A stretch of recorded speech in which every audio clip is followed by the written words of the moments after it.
오늘 이렇게 성대하게 출범식 잘 마치게 돼서 감사합니다. 정정화 우리 회장님이야 여러분들 정말 수고가 많으셨습니다.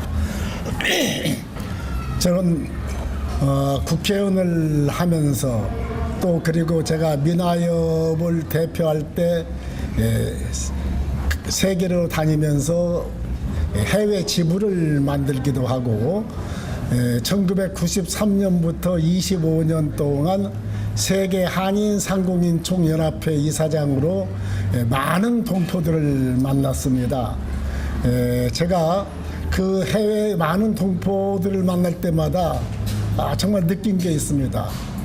정말 어려운 해외 생활, 이국 생활을 하는데도 불구하고 모든 동포들이 우리 한민족 특유의 근면과 그리고 개척정신 이걸 발휘해 가지고 다 성공적인 삶을 이루어서 지역사회에서 존경받는 주민으로 시민으로 그 성공해 있는 모습을 보았습니다. 그뿐만 아니라 개인적인 성공을 떠나서 또 우리 동포 사회를 성공적으로 이루어 놓고 계셨습니다. 그러면서도 항상 조국을 생각하는 그런 입장을 벗어나지 않고 조국이 잘 되기를 바라고 조국을 위해서라면 무슨 일이든지 하시겠다는 그런 역할을 하는 동포를 보면서 저는 이런 동포의 일원으로 제가 태어난 것에 대해서 늘 참 감사하게 생각하고 자부심을 가지게 되었습니다. 정말 이 자리에 계신 동포 여러분께 진심으로 참 감사하다는 말씀과 함께 정말 여러분이 자랑스럽다는 말씀을 먼저 드리고 싶습니다.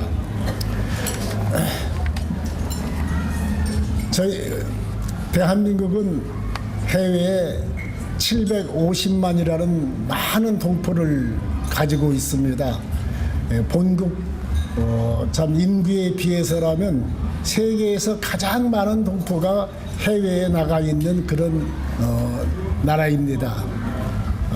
그런데 그 750만 동포의 거의 90%가 주로 일본, 중국, 러시아, 미국 소위 이 4강에 집중적으로 살고 계십니다.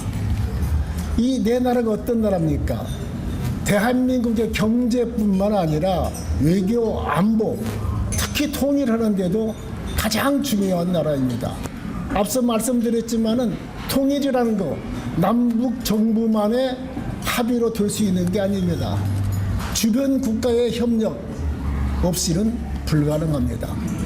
이렇게 우리 동포가 4대 강국의 포진해 있다는 것은 이미 오늘 이런 시대가 올 것을 알고 우리 동포들이 그 4대 강국의 국민들과 힘을 모아서 세계를 이끌어가라는 그런 메시지가 있다라고 생각합니다.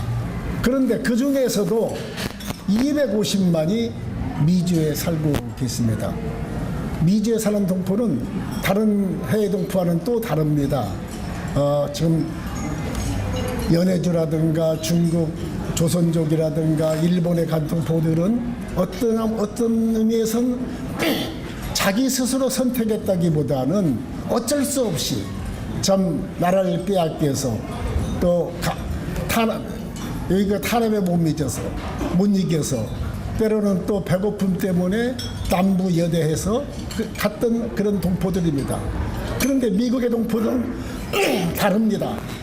정말 진취적인 의욕을 가지고 아메리칸 드림을 이루겠다는 그런 개척 정신을 가지고 오신 분들입니다.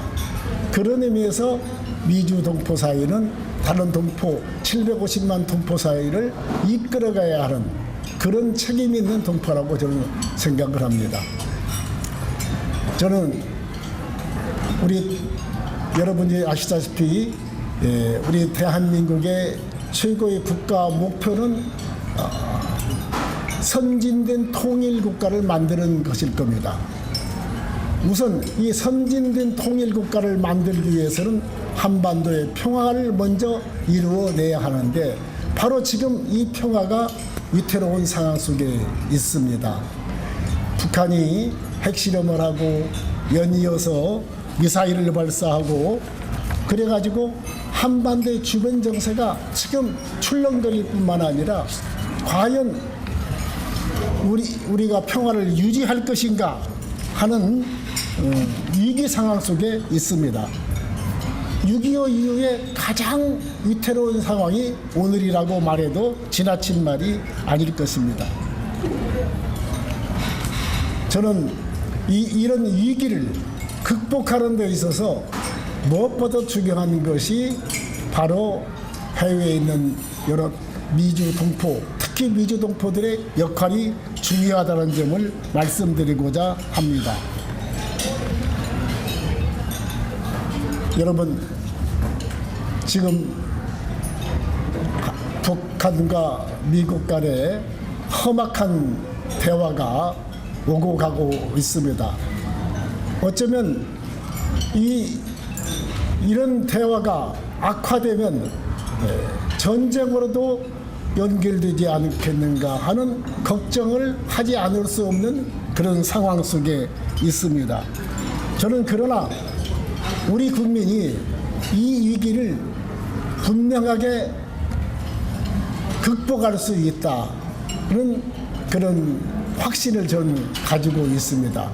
여러분 아시다시피 우리가 나라를 세울 때 1945년 일제로부터 해방돼서 정부를 수립할 때 우리 상황이 어땠습니까?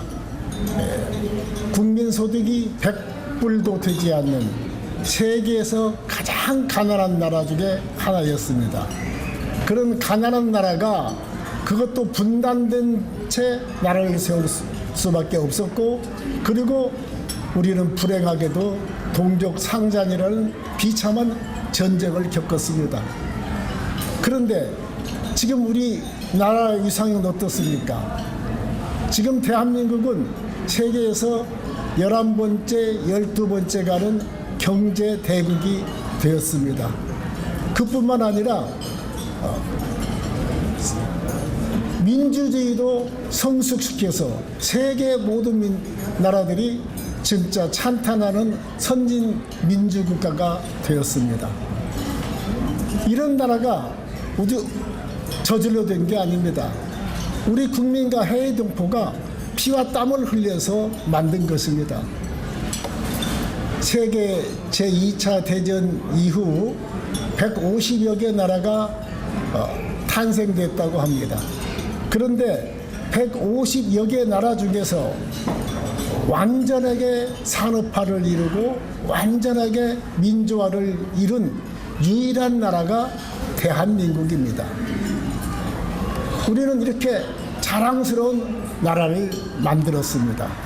5천년 역사 중에 하루도 편한 날이 없이 외침을 당하고 많은 어려움, 질병과 굶주림 속에 있던 나라가 오늘날 이런 나라가 되었습니다. 저는 오늘의 국제정세, 지금 북핵 문제, 이런 것으로 인해서 위기에 있는 건 사실입니다만은, 저는 우리가 지금까지 해왔던 대로 우리가 지금 가지고 있는 실적이라든가 이런 저력을 가지고 있는 민족이기 때문에 저는 이것을 극복할 수 있다고 생각합니다. 엄동설한이 지나면은 봄이 오기 마련입니다. 지금 이 북핵 위기는 언젠가는 한번 지나고 말 그런 풍랑일 것이라고 생각합니다. 하기 때문에 봄이 올 때를 대비해서 우리는 뿌릴 씨앗을 준비하고 밭을 갈아야 한다고 생각합니다. 지금 북한 핵 문제 때문에 미국 조야에서는 일부 군사 옵션 이야기를 하는 분들도 있습니다. 또 그래서 예방전쟁이니 선제공격이니 그런 것들이 거론되고 있는 것도 사실입니다. 그러나 여러분, 만일에 그런 군사적인 옵션이 실행이 된다면 그 결과가 어떻게 되겠습니까? 전쟁이라는 것이 꼭 계획적으로 해서 일어나는 것은 아닙니다. 인류 역사상 한 번도 전쟁이 끝나지 않았습니다만 논리적으로 생각하고 합리적으로 생각한다면 왜 전쟁이 났겠습니까? 우발적으로 전쟁이 날 수도 있습니다. 지금 그래서 우리가 걱정을 하고 있는 것입니다. 그러나 우리는 분명히 평화를 지켜내야 한다. 전쟁을 할 수는 없습니다. 우리가 지금 북에게 제재를 하고 압박을 하는 것은 북을 무너뜨리겠다든가 북과의 전쟁을 하겠다는 것이 아닙니다. 어쨌든 우리는 북한이 더 이상 그런 도발을 할 수 없도록 하기 위해서 제재와 압박을 하고 있습니다. 제재는 결코 목적이 아닙니다. 수단입니다.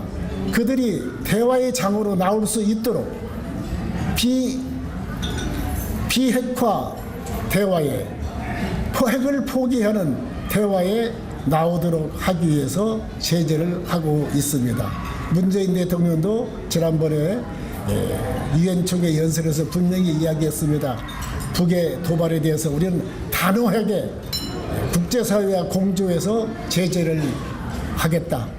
그러나 북한 핵 문제의 해결은 평화적으로 하겠다라는 점을 분명히 했습니다. 어쨌든 우리는 북을 압박해서 도저히 견딜 수 없다는 상황까지 압박을 강화해서 그들을 비핵화 대화로 끌어들여야 한다고 생각합니다. 이 일도 저는 우리 민족은 이기 때문에 저는 할 수 있다고 생각합니다. 저는 오래전부터 그런 엉뚱한 이야기를 했습니다. 21세기가 분명히 위대한 한민족 시대가 될 것이다 라는 이야기를 공언하고 다녔습니다. 저는 우리 민족은 그런 능력을 저력을 가진 국민일 뿐만 아니라 지금 우리에게 운이 오고 있다. 때가 지금 우리에게 오고 있다. 그렇기 때문에 분명히 21세기를 위대한 한민족 시대로 만들 수 있다라고 생각합니다. 750만 해외동포와 한반도에 있는 7,500만이 하나가 된다면 우리는 세계의 중심 국가가 되고 정말 21세기 위대한 한민족 시대가 된다고 저는 믿습니다. 첫째로 우리는 그런 능력을 가지고 있습니다. 여러분 지금 보십시오. 한류가 아시아를 넘어서 미주 그리고 아프리카로 넘쳐 흐르고 있습니다. 제일 처음 10년 전 한류 이야기할 때 대장금이라든가 겨울연가 이런 드라마 몇 편이 그저 인기를 얻는 그런 일시적인 현상일 거라고 생각했습니다. 그런데 그 한류가 드라마가 아니라 애니메이션이라든가 그 세계의 젊은이들을 열광케 한 K-팝이라든가 그리고 요새는 패션, 나가서 음식 이렇게 한국의 문화가 지금 세계 속에서 찬사를 받고 있습니다. 우리 국민들에게 그런 창조적인 능력이 저는 있다고 생각합니다. 그동안에는 우리가 외침이라든가 이 어려움을 많이 받다 보니까 그런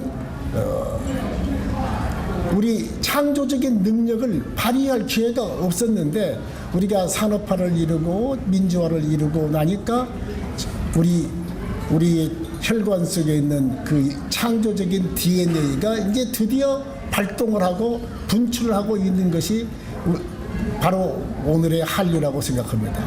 저는 바로 이렇게 우리가 이런 능력을 가지고 있기 때문에 오늘의 이 어려움을 극복해낼 수 있다고 생각합니다.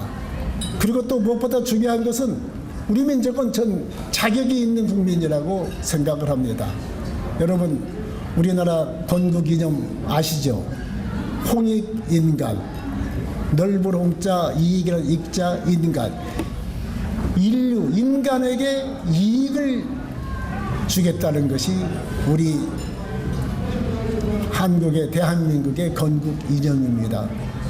여러분, 이렇게 훌륭하고 고상하고 위대한 건국 이념을 가진 나라를 본 일이 있습니까? 정말 우리는 처음부터 나라를 세울 때부터 인류 발전, 세계 평화, 이걸 위해서 나라를 세웠습니다. 이런 국민이라면 마땅히 세계의 중심 국가가 되고 21세기를 이끌어 간다는 거 여러분 동의하지 않습니까? 그렇게 우리는 능력과 자격을 갖춘 민족입니다. 그런데 운이 우리 대한민국으로 저는 오고 있다고 생각합니다. 우리가 옛날 삼국지 같은 걸 읽어보면은 조그만 전투에서 이기려면은 한 두 개 조건을 갖춰야 한다고 되어 있습니다. 첫째는 시간, 가장 천시를 얻어야 한다고 합니다. 어느 시기를 선택해서느냐, 말하자면 그 바람을 맞아들인다든가 이런 시기가 있지 않습니까? 흔히 말해서 천시라고 이야기합니다. 그다음에 천시뿐만 아니라 또 어디에 진지를 구축하고 어디에서 어떻게 공격을 하느냐 하는 장소, 지리, 지의 이가 또 중요합니다. 천시와 지리를 갖춰야 작은 전투라도 이길 수 있다라고 이렇게 이야기를 합니다. 그런데 지금 시대의 큰 흐름이 지금 대한민국으로 오고 있습니다. 여러분 아시지만 문명의 중심이 대서양에서 태평양으로 이동하고 있다고 하지 않습니까? 이제는 대서양 문명 시대가 아니라 아시아 태평양 시대가 되었습니다.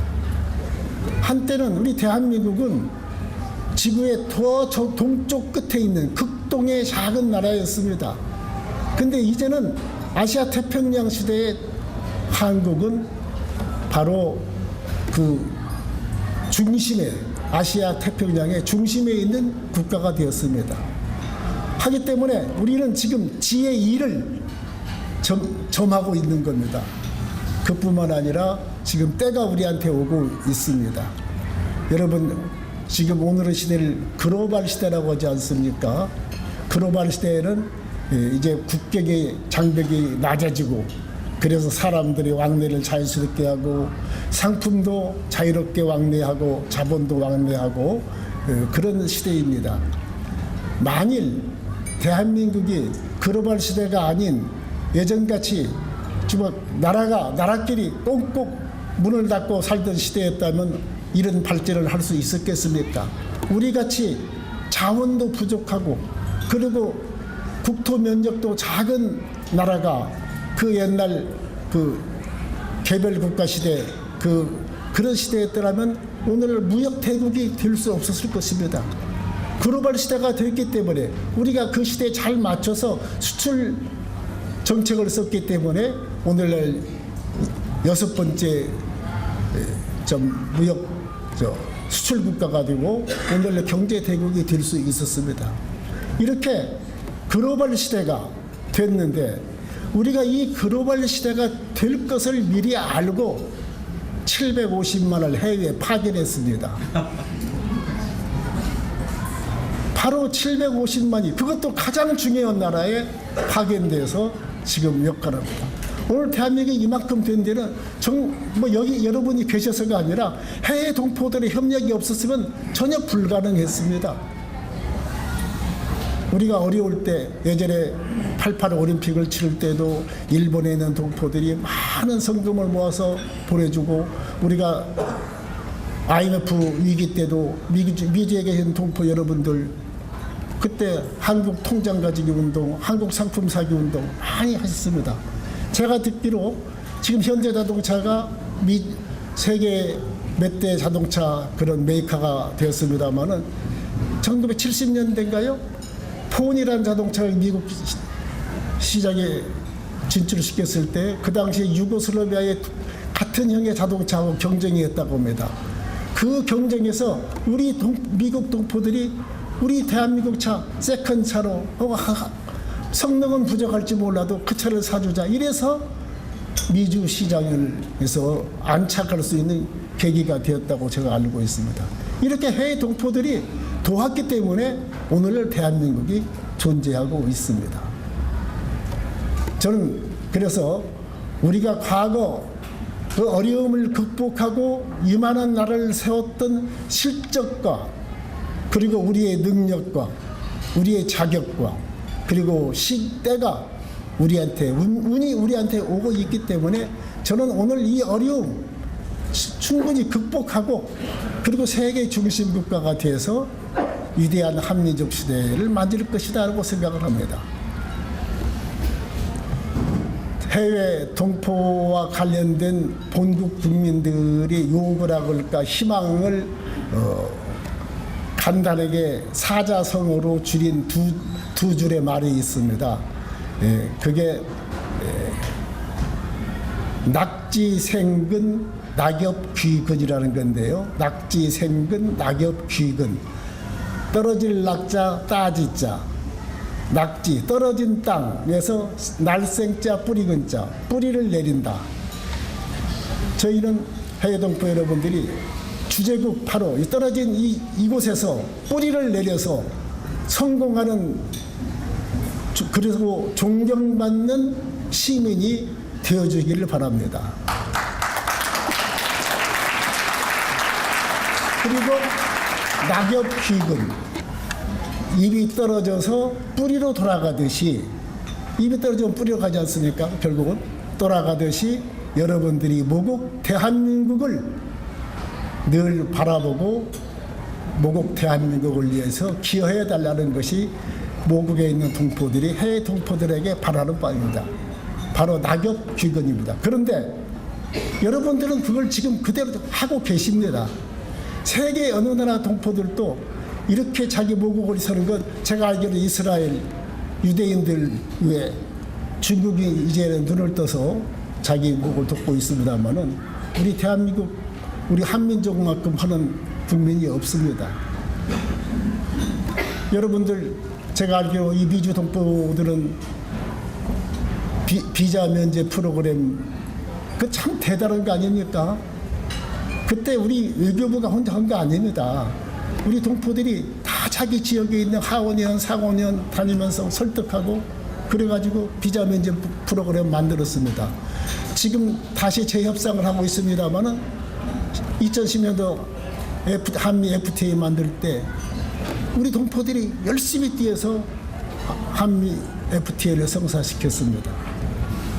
또 그리고 가장 결정적으로 중요했던 거 2007년도에 미 연방 하원에서 일본군 강제 위안부 결의안 만들 때 바로 우리 동포들이 했습니다.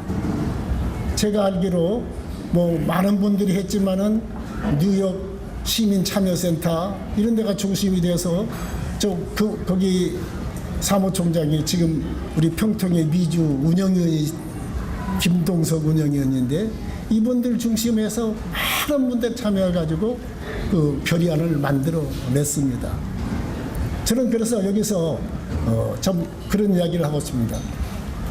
우리 동포들이 앞서 미국의 의회나 정부나 언론계를 설득해서 한반도 평화가 바로 미국을 위해서도 세계 평화를 위해서 도움이 되고 한국의 통일이 미국에도 도움이 된다는 것을 설득해야 하듯이 앞으로 여러분들이 미국 의회나 정부를 상대로 해서 적극적인 활동을 좀 하셔야 한다 이렇게 생각합니다. 우리 정종화 회장이 제가 알기로 투표 참여 운동을 열심히 한 거로 알고 있습니다. 그러기 위해서 저는 여러분들이 좀 보팅 파워를 발휘하는 일 이런 데 좀 관심을 가져주셨으면 하는 그런 제 나름대로 여러분들에 대한 그 부탁의 말씀을 드리고 싶습니다. 옆으로 여러분들이 그런 일을 하시고 가능하면 1.5세대, 2세대들이 적극적으로 좀 우리 이 동포 사회에 참여할 수 있도록 그래서 그들이 한민족의 일원이라는 아이덴티티를 가질 수 있도록 하는 일, 저는 그게 매우 중요하다고 생각을 합니다. 앞으로 우리 교민사회가 그런 역할을 하셔야 하고, 저는 우리 평통의 그 중심에 서셔서 그런 역할을 좀 해 주셨으면 합니다.